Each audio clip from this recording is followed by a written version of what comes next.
Random House Audio presents The Likeability Factor. How to boost your L factor and achieve your life's dreams. This is Tim Sanders.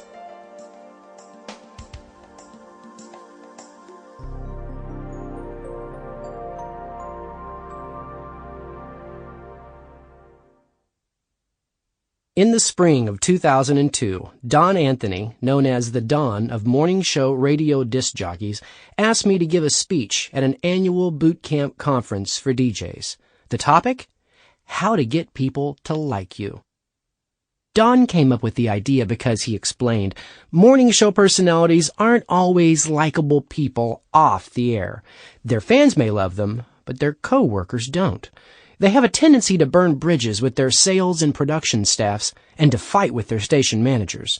Such behavior is generally written off as prima donna star syndrome, but Don thought that for many of these DJs, it had the potential to become a huge liability. The subject interested me so much that I immediately rolled up my sleeves and dug into the assignment. What an interesting audience to address! As for any new presentation, I planned to do as much research as possible. Don had given me a list of people I could interview, so I picked up the phone and got to work. One of my first conversations was with a radio personality named Jimbo, with whom the subject of likability immediately resonated.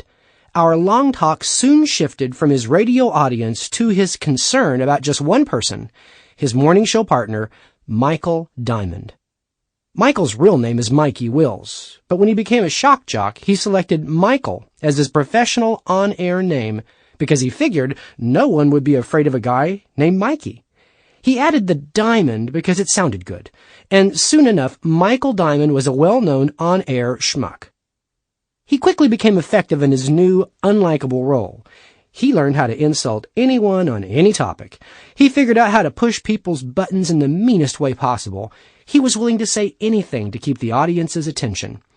Just as quickly, his show experienced phenomenal ratings and even managed to become syndicated in a handful of major markets. Not everything went smoothly, however. Despite his becoming successful, no one liked Mikey anymore, except his listeners, and after 2 years, even they seemed to be cooling off. Meanwhile, Mikey was having trouble at home. His kids were constantly fighting with him, and his wife, with whom he had entered a non-stop, no-holds-barred battle, was threatening to leave him. In talking about his friend, Jimbo added, "Remember the television program, Married with Children? Well, if you can imagine it, Mikey's like an Al Bundy gone bad."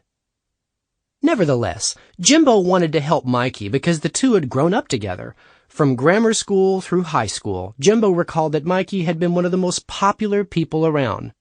Mikey was class clown, Jimbo said, but he was also the human crying towel. I've never met anybody more sympathetic to his friends, whether it was the guy that lost the championship track meet or the girl who got a C when she was expecting an A. There was something special about Mikey, and everyone knew it. A special light just seemed to shine right out of his being. Mikey's popularity continued in college, where he was elected president of his fraternity. But 5 years into his radio career as Michael Diamond, two things happened. He'd become very successful, and he'd become a thoroughly unpleasant person. A few weeks later, I gave my talk to a hotel conference room jam-packed with morning show personalities. They were a formidable crowd, sitting with their arms crossed in folding chairs, daring me to distinguish myself from the typical motivational speaker. Half of them looked as though they'd spent most of the previous night partying, while the other half glared irritably with the resentment of people whose AA sponsor wouldn't let them go out. The speech went over well. For the most popular part, I addressed a disturbing trend. Increasingly, radio stations were willing to fire their DJs and replace them with a syndicated satellite feed. This feed was cheaper and easier because it meant no staff to worry about. In contrast to this depressing news, I also mentioned studies showing that the more well-liked you are, the more likely you are to keep your job. I could tell from the audience reaction, some gasped, some began talking with their neighbors, some squeaked as they moved uncomfortably in their chairs, that this was the most riveting piece of information I had delivered. After my speech, I met Jimbo in person. Standing next to him, staring at his shoes like a sinner in church, was his partner, Michael Diamond. Mikey knew what people thought of him and why.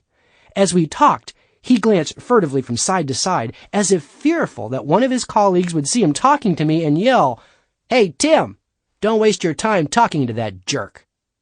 Still staring at his shoes, Mikey asked if we could talk for a few minutes before the next event. So we sat down in a nearby lounge. There, he told me that he knew Jimbo had revealed his recent personal problems, but rather than being angry about it, he was grateful. Mikey realized he was a man in crisis, and he quickly confirmed everything that Jimbo had told me. "Your speech really got to me," he admitted. "I've become unlikable. The only people left in my life are my listeners, and there's less of them now than ever before. My family life is on the road to becoming a family death. If I don't fix my personality defect, I'm going to be lonely for the rest of my life. Can you help me be more likable?" The man was sincere. The tears dirtying his cheeks were proof positive that he wasn't happy with himself. I promised to help. I asked him to give me some more time to think about his issues. He sent me some information about himself, including his publicity photo, which captured him scowling at the camera, and a personal note from his brother-in-law warning that he needed to, quote, "find the real Mikey, who my sister fell in love with, or disappear from view, and leave the kids behind, too." For a few weeks, I let our conversation roll around in my head. I called him once and noticed that his voicemail recording sounded hostile. It made me feel afraid to even leave a message. In the meantime, I sat down and I reread Dale Carnegie's How to Win Friends and Influence People. I did a few more phone interviews with radio station managers and executives to deepen my context. And I conducted some basic research on highly likable people and their habits. When I finally spoke to Mikey again, I gave him 4 pieces of advice on being likable. First, I said, check yourself. Have you listened to the message on your answering machine? Have you looked at your own promotional picture? Are you able to step outside your body and listen to the tone of your voice when you talk to your wife, your kids, or the staff at the station? In other words, can you be more friendly to the people around you? Next, I told him, try to matter to other people. Be relevant. Mikey never bothered to learn about other people's wants and needs. You've perverted John F. Kennedy's famous words, I explained. You don't care about what you can do for others, only what they can do for you. As a result, Mikey had basically made himself irrelevant to everyone around him. Why talk to Mikey when you knew that nothing good would come of it? Besides, he was a terrible listener, often finishing other people's sentences because he was in a hurry to bring the conversation back to himself. My third piece of advice was, develop your empathy. If you want people to like you again, you're going to have to take an interest in their feelings. I heard how important that was to you when you were younger. I bet you did it by being able to get under your friends' skins and into their hearts and souls.